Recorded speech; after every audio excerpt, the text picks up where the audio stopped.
and we will go up, up, up, up, up. Baik, shalom Bapak Ibu. Kita bersyukur pagi ini. Terima kasih kepada Tuhan yang besar yang menyelamatkan hidup kita tentunya. Saudara, sekali lagi bangun dari tidurmu, tegakkan dudukmu, ataupun saudara-saudara sambil beraktivitas, sambil memasak, sambil berolahraga, apapun ya, dengarkan firman Tuhan. Baik, saudara, masih dengan tema kita yang sama, yaitu exalting the lowly. Saya mengambil materi dari yang disampaikan oleh Pastor Hartono di hari Minggu kemarin di dalam ibadah kita yang pertama di gereja, dan saya sangat diberkati. Sebetulnya saya yang harusnya berkhotbah, tetapi karena saya baru keluar dari rawat inap di rumah sakit, jadi saya memutuskan untuk digantikan dulu, ya. Bukan nggak kuat secara fisik, tapi saya hanya melihat hati. Nanti jangan sampai ada orang bilang baru keluar dari rumah sakit udah khotbah-khotbah. Jadi saya mencoba untuk mengerti juga hati Bapak Ibu dan yang lain-lain. Nah, saudara, exalting the lowly. Siapakah orang yang paling rendah di antara kita? Alkitab berkata, kalau kamu ingin jadi yang terbesar, kamu harus melayani ataupun jadi yang terendah. Nah, saya sangat-sangat diberkati dengan firman Tuhan minggu kemarin. Dan disampaikan hal yang penting diperhatikan untuk kita bisa melayani, memuliakan orang-orang yang rendah. Itu urusannya dengan ego. Ya, ego kita. Banyak kali kita hidup hari-hari ini mengutamakan egonya kita. Nah, dalam kamus, ego itu adalah dikatakan bagian dari diri seseorang yang dalam konteks psikologi berfungsi sebagai mediator antara keinginan dasar dan tuntutan sosial. Ini yang disebut dengan superego.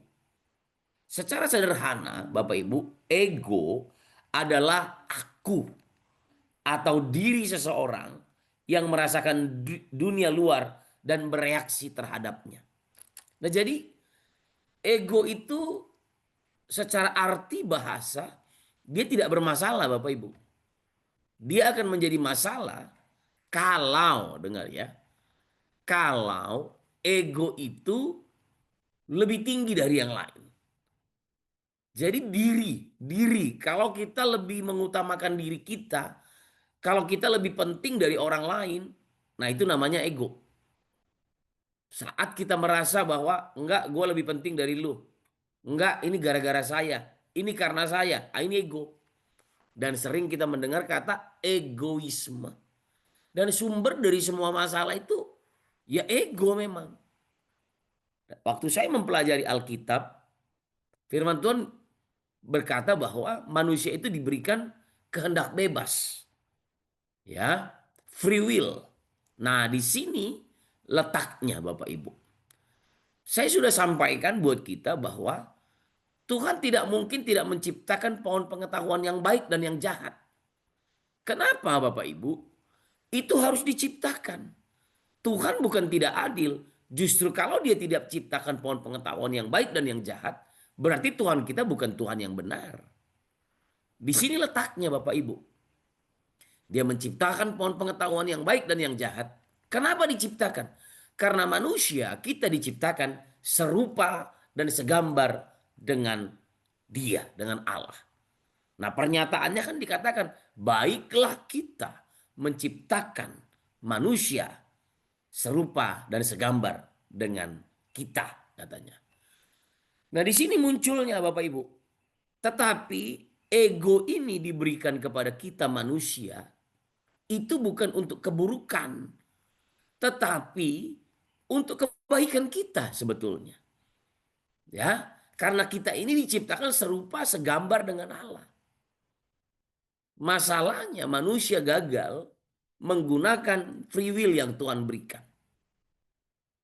Contoh gagal menggunakan free will. Ya, anak saya misalnya, saya kasih dia uang. Begitu saya kasih dia uang, itu jadi haknya dia Bapak Ibu. Itu jadi eh, miliknya dia. Dan saya bilang tentunya, Noah, ini uangnya ya, misalnya saya kasih 1 miliar, ini uangnya. Pakai untuk yang baik. Nah, itu free will Bapak Ibu. Sama juga dengan kita di dunia ini. Tuhan memberikan kita free will. Tapi begitu ego kita yang lebih tinggi, maka kita mengalami kenyataan yang akan menyulitkan hidup kita. Kalau saya diperkatakan gini ya, dengan cara berpikir sederhana, apakah Tuhan punya ego? Ya Tuhan sama seperti kita. Tetapi Tuhan itu memiliki kasih Bapak Ibu. Dia adalah kasih. Dan itu ditaklukkan semuanya dalam kasih. Itu yang menyebabkan dia rela mati untuk kita. Itulah sumbernya.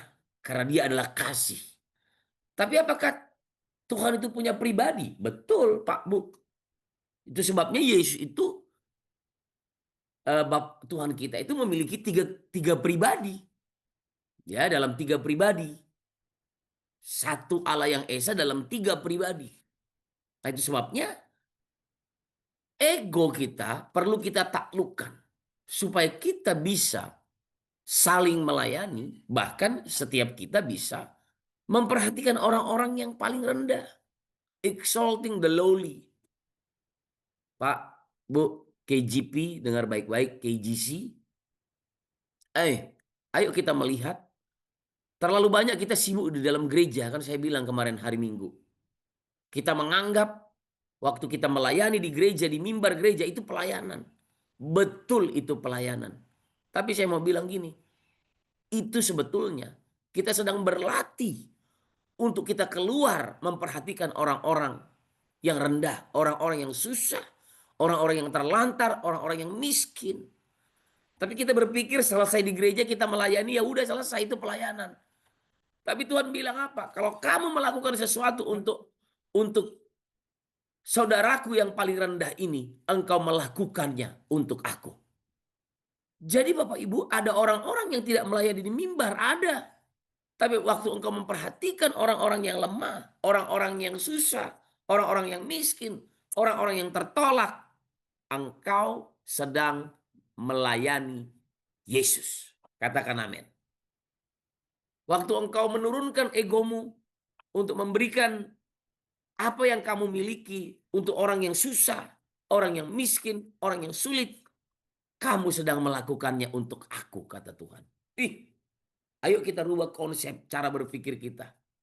Jangan sampai kita berpikir kita hanya melayani pada hari Minggu, pada komsel-komsel, terus kita berpikir kita sudah melayani. Tuhan bilang sama kita, waktu engkau melakukannya untuk orang yang paling miskin, orang yang susah-susah ini, engkau melakukan dan engkau sedang melayani aku. Dan ini dibutuhkan kita menurunkan ego kita, Bapak Ibu. Exalting the lowly. Suami melayani istri, istri melayani suami, melayani anak-anak, dan anak-anak melayani orang tua. Manusia kita yang diberi free will ada ego di dalamnya. Dan waktu Yesus datang ke dunia ini, dia mengosongkan dirinya. Dia merendahkan dirinya. Dia membuang semua egonya.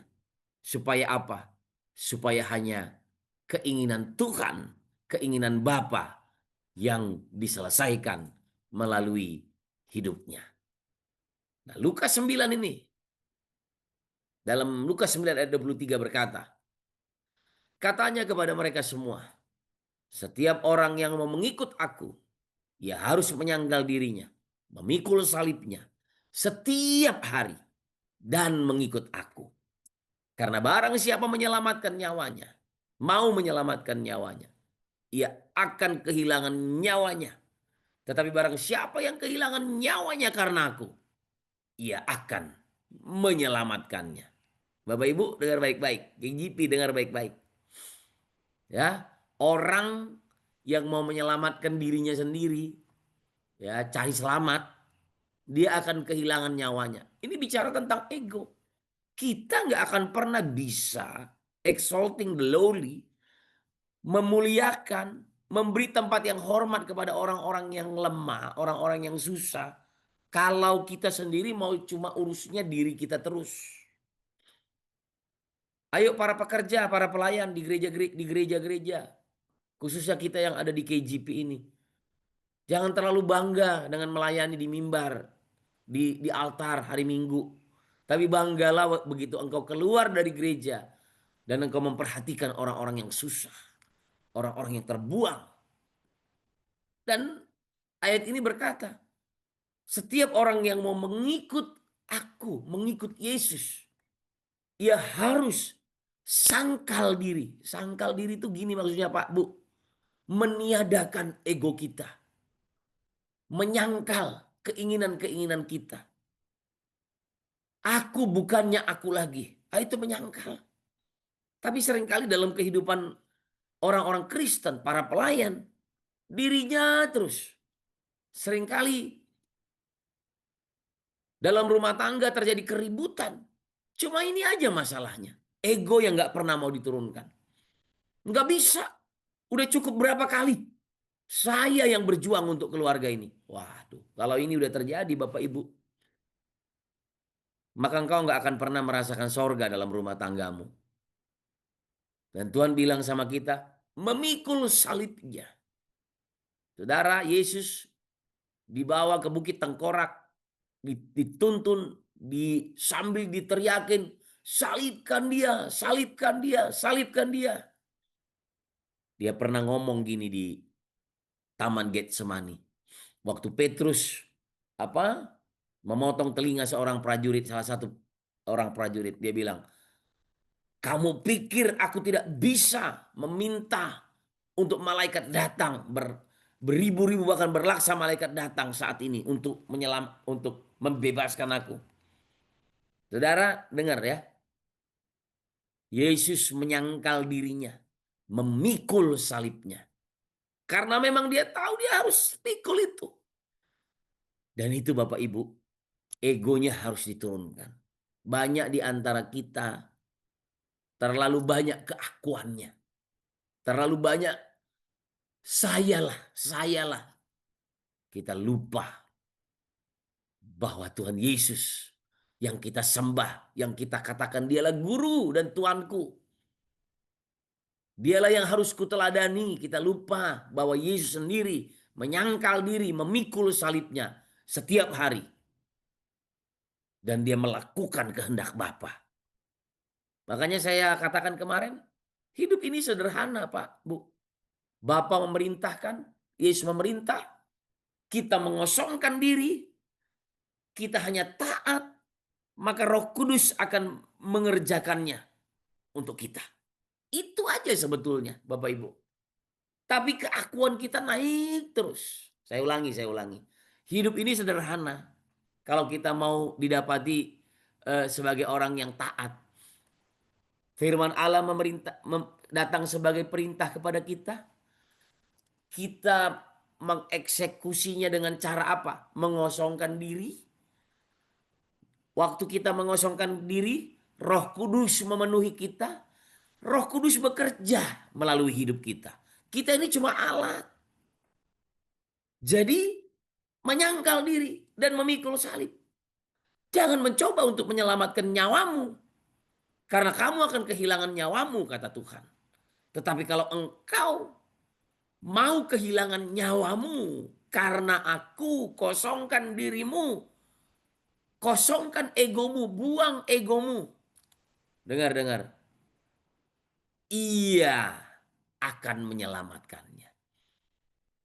Jadi kita nggak bisa berkata kepada suami kita, kepada istri kita, karena saya. Mbak, Bu, bertobat hari ini. Ya. Kalau hari ini kita bisa bekerja untuk keluarga kita, bukankah itu juga karena Tuhan? Dan Tuhan bilang sama kita, pikul salibmu, sangkal dirimu setiap hari. Sangkal diri itu perkataan, Pak, Bu. Sangkal diri itu menjaga hati kita. Sekalipun kita merasa kita disakiti, Tuhan bilang sama kita, supaya kamu tahu bagaimana untuk mengasihi. Waduh, sebetulnya kalau kita merasa kita disakiti, Tuhan sedang mengajar kita bagaimana untuk mengasihi. Sebab saya percaya tidak ada masalah yang datang dalam hidup kita tanpa seizin Tuhan. Dan Tuhan bilang gini sama kita, pencobaan-pencobaan yang engkau alami adalah pencobaan-pencobaan biasa. Dan yang lebih hebatnya lagi Tuhan kita, aku akan memberikan jalan keluarnya. Itu pekerjaan Roh Kudus, Pak Bu. Kalau hari ini mungkin ada seorang pria berkata, bapak berkata, aku yang mati, sudah mati-matian untuk keluarga ini. Tugasmu itu cuma satu, kosongkan dirimu, sangkal dirimu. Dan setelah itu kamu udah sangkal diri, Roh Kudus yang mengerjakannya. Tuhan yang mengerjakannya melalui kita. Mungkin ada juga seorang ibu yang berkata begitu. Tapi hari ini percayalah, kalau itu terjadi dalam hidupmu, Tuhan sedang mengajar engkau. Tuhan gak sedang mengajar siapapun, tapi Tuhan sedang mengajar engkau. Katakan amin, Pak Bu. Jadi, ayo, exalting the lowly. Kita punya apa hari ini, Bapak Ibu? Mungkin kita punya keuangan yang baik. Ayo, layani orang-orang susah. Datang ke gereja, bawa persembahan di gereja, di rumah ibadah. Kembalikan persepuluhan. Karena persepuluhan itu untuk orang-orang yang susah, Pak Bu. Kenapa ada orang nggak mau memberi persepuluhan di dalam gereja? Karena mereka berkata bahwa gereja itu nggak benar. Uang persepuluhan saya kasih, tapi dipakai untuk senang-senang pendetanya. Saya katakan, di tempat kita melayani, di gereja kita, nggak ada itu terjadi. Semuanya untuk kemuliaan Tuhan. Katakan amin, Pak Bu, untuk pekerjaan Tuhan. Nah jadi, ayo, firman Tuhan jelas katakan sama kita. Untuk kita bisa exalting the lowly, mau turun ke bawah melayani orang-orang yang susah. Sangkal diri. Dan itu saya mau bilang gini, dimulai dari rumah, bukan dari langsung keluar. Mungkin kita melihat anak-anak kita hari-hari ini dalam keadaan yang gak baik secara mata jasmani kita. Tapi waktu kita melayani mereka, kita beri firman kepada mereka, kita kasih mereka makan, kita sedang melayani orang yang lemah. Orang yang lemah itu bukan cuma orang di luar rumahmu, Pak Bu. Tapi siapa yang di depan matamu butuh pertolongan, itu orang yang lemah. Exalting the lowly, orang yang miskin. Mungkin suamimu nggak kerja, mungkin cuman nunggu-nunggu. Dia itu yang miskin. Mungkin suamimu sedang parah hidupnya. Atau mungkin istrimu juga nggak bisa dikasih tahu. Itulah yang perlu engkau layani terlebih dahulu. Dan itu firman Tuhan bilang, dari Samaria sampai kepada Yudea dan sampai ke ujung-ujung bumi. Saudara, ayo kita belajar ini untuk menyangkal diri kita dan memikul salib kita. Ya. Nah, sebagai warga kerajaan sorga, kita mempunyai ciri-ciri ini. Yang pertama itu harmonius. Lalu yang kedua, victorious. Dan yang ketiga, glorious. Saudara, waktu kita mengerti yang namanya harmoni, dan kita hidup dalam yang namanya harmoni, kalau paling gampang itu, harmoni itu dilihat dari sebuah orkestra, Pak Bu. Di gambar ini udah disampaikan kemarin juga. Ya, coba lihat. Orkestra ini. Semuanya alat musik gesek nih. Semuanya alat musik gesek yang dipegang. Ya, tapi ada juga alat petik lah satu dua bassnya gitu ya.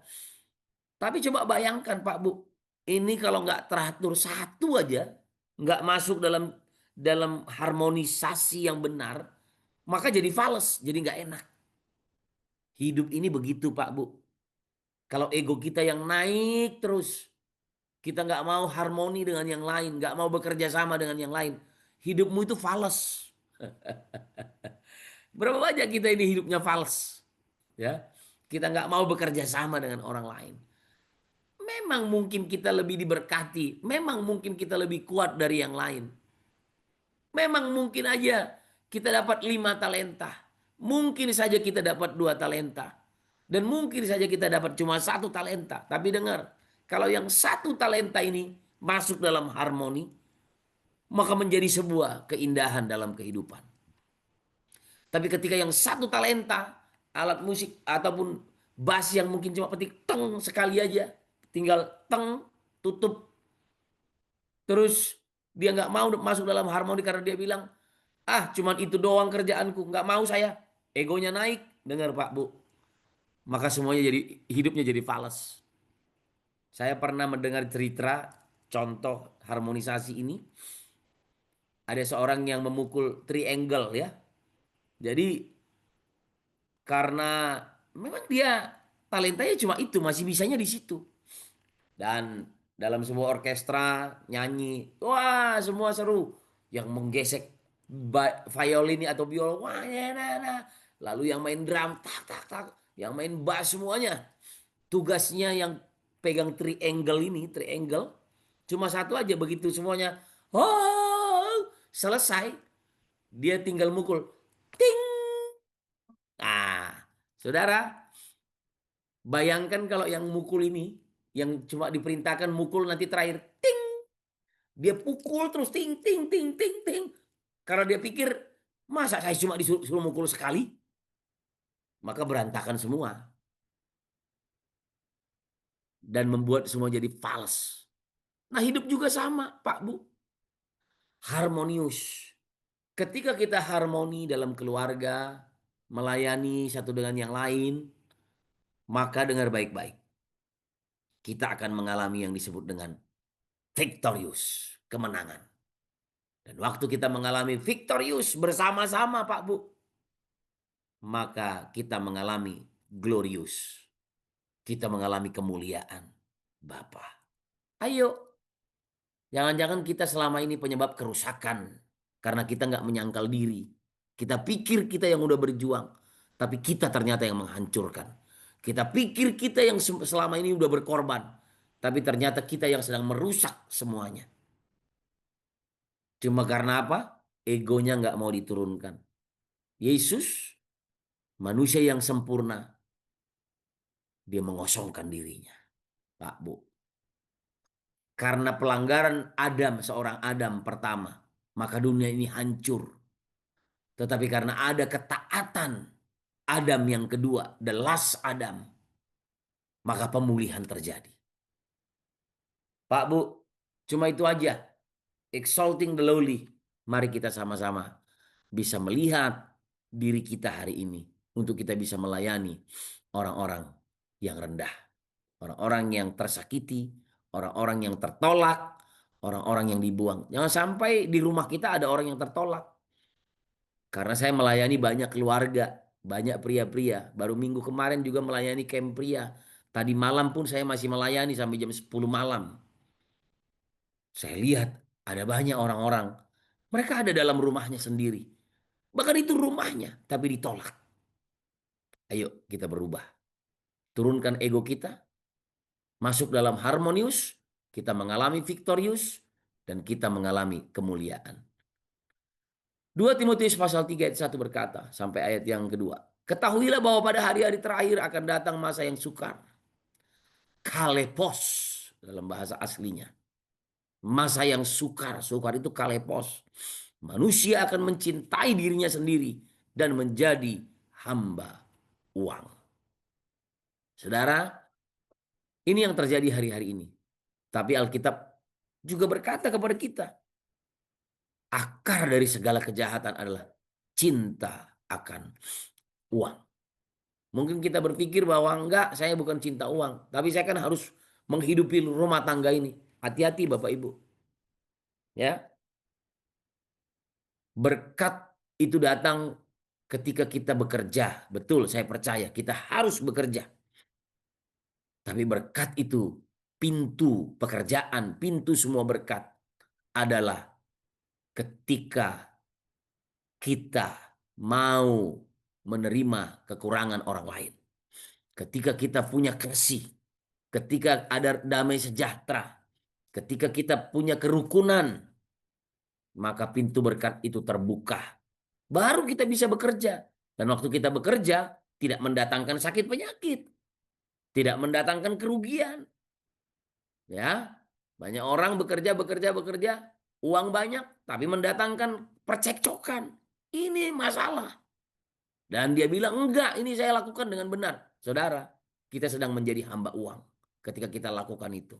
Tapi ketika kita menjaga harmoni, damai sejahtera dalam rumah tangga kita, lalu kita mendapatkan eh, eh, kerukunan dalam rumah tangga, dengar baik-baik, maka kesanalah akan memerintahkan semua berkat-berkatnya. Kerja, Bapak Ibu harus kerja, bukan nggak kerja, ya. Nah, berat untuk dipikul, kesakitan fisik atau mental, atau juga berat untuk dihadapi, ganas, berbahaya, penuh ancaman. Dalam bahasa Yunani klasik, kata itu dipakai untuk binatang buas yang berbahaya, untuk laut yang sedang mengamuk. Jadi hamba, Bapak Ibu. Kesukaran datang, ya, pada hari-hari terakhir ini. Karena manusia kita lihat mencintai dirinya sendiri dan menjadi hamba uang. Hal yang sulit untuk kita kuasai di dunia ini, Bapak Ibu. Tapi ketika kita mengosongkan diri kita, mengizinkan Roh Kudus, 10 malam ini kita sedang memperingati hari pencurahan Roh Kudus yang sudah dicurahkan dalam hati kita. Dan kita izinkan dia bekerja, Bapak Ibu. Tugas kita cuma satu, sangkal diri, pikul salib, kosongkan dirimu. Ya, exalting the lowly. 2 Timotius 3 dalam Amplified Bible dikatakan, but understand this, that in the last day dangerous time. Ya, ini waktu-waktu yang sukar, waktu yang berbahaya. Kalau dalam Amplified Bible-nya tadi masa yang sukar katanya. Tapi waktu yang mengerikan kalau dalam bahasa lain terjemahan Alkitab Amplified Bible. Of great stress and trouble, masalah banyak dan stres yang tingkat tinggi will come katanya. Difficult days that will be hard to bear. To bear. Saudara, sulit sekali memang. For people will be lovers of self, mencintai dirinya sendiri, narsistik, self focus, fokus kepada diri sendiri. Bulan lalu kita bicara tentang selflessly, mengosongkan diri. Tapi pada hari-hari terakhir firman Tuhan bilang narsis, self focus, fokus kepada diri sendiri. Lovers of money, mencintai uang. Impelled by greed. Waduh, mengerikan sekali Bapak Ibu. Masa-masa yang mengerikan. Dan ini terjadi dimulai dari mana? Dari rumah tangga, Pak Bu. Sebab waktu rumah tangga kita, hubungan suami istri baik, anak-anak baik, ada damai sejahtera, kerukunan terjadi, covering ilahi ada atas kita. Tidak ada dosa yang bisa masuk. Ketaatan membawa kita kepada kemuliaan. Dalam Kejadian 1:26 dikatakan, berfirmanlah Allah, baiklah kita menjadikan manusia menurut gambar dan rupa kita, supaya mereka berkuasa atas ikan-ikan di laut, dan burung-burung di udara, dan atas ternak, dan atas seluruh bumi, dan atas segala binatang melata yang merayap di bumi. Saudara, kita ini manusia buatan Allah, diciptakan sempurna. Jadi kata pentingnya adalah kita bisa. Cuma ego kita harus diturunkan. Nggak boleh dibiarkan. Allah memberkati mereka, lalu Allah berfirman kepada mereka, beranak cuculah, be fruitful, dan bertambah banyak. Penuhilah bumi dan taklukkanlah itu. Berkuasalah atas ikan-ikan di laut dan burung-burung di udara, dan atas segala binatang yang merayap di bumi. Ayo Bapak Ibu, turunkan ego kita. Jangan sedikit-sedikit kita cemburu sama orang, iri sama orang. Ya, bahkan seringkali kita cemburu sama istri kita sendiri. Kasih itu nggak cemburu, Bapak Ibu. Katakan amin. Ya, kasih itu tidak cemburu. Tapi seringkali kita sama istri kita cemburu, sama anak-anak kita cemburu, sama orang di gereja kita cemburu, sama suami cemburu. Ya habislah kita ini. Justru kalau ada orang yang memuji pasangan kita, mengasihi pasangan kita bersyukur, Bapak Ibu. Ya, karena kasih itu tidak cemburu. Saya makin mengerti ini. Kasih itu nggak cemburu. Dulu saya diajar, kalau nggak cemburu itu namanya nggak cinta. Salah Pak Bu. Alkitab bilang apa? Kasih itu tidak cemburu. Dan kalau kita nggak cemburu, kita mengalami harmonius, victorious, glorious. Kita harus menjaga, betul, kita harus menjaga pasangan kita. Tapi nggak boleh cemburu. Karena Alkitab bilang kasih itu tidak cemburu. Sangkal diri Bapak Ibu untuk hal seperti ini. Exalting the lowly. Kasihi semua orang dan layani semua orang. Nah, pertanyaan yang perlu kita jawab di breakout room 3 hal ini. Apakah kita udah melihat kemuliaan? Kita mengalami kemenangan? Kata kuncinya cuma satu. Bisa nggak kita harmoni satu dengan yang lain? Berdamai dengan semua orang. Bilang sama orang nanti yang kamu temui. Yang pertama di rumahmu. Katakan nanti kalau di sini ada suami istri. Bilang sama suamimu, kamu lebih penting daripada saya. Kalau ada istri, bilang sama suamimu, kamu lebih penting daripada saya. Kalau ada istri, bilang sama suamimu, ya sama-sama, kamu lebih penting daripada saya. Sama anak-anak juga bilang, kamu lebih penting daripada saya. Nanti ketemu dengan orang di pelayanan, di tempat bekerja, katakan, kalau nggak terucap dari hati kita, kita bilang, kamu lebih penting daripada saya. Yuk, sama-sama kita cek lagi hati kita di dalam pelayanan, nanti sharingkan apakah kita sudah bisa lebih mementingkan orang lain daripada diri kita sendiri. Itu aja yang perlu di-sharingkan hari ini. Mari kita berdoa. Demi nama Yesus, kami mengucap syukur untuk firman-Mu, dan biarlah firman-Mu menjadi kenyataan hidup kami ya Tuhan. Kami pikul salib kami sangkal diri kami, dan kami mau mengikut Engkau. Haleluya, amin.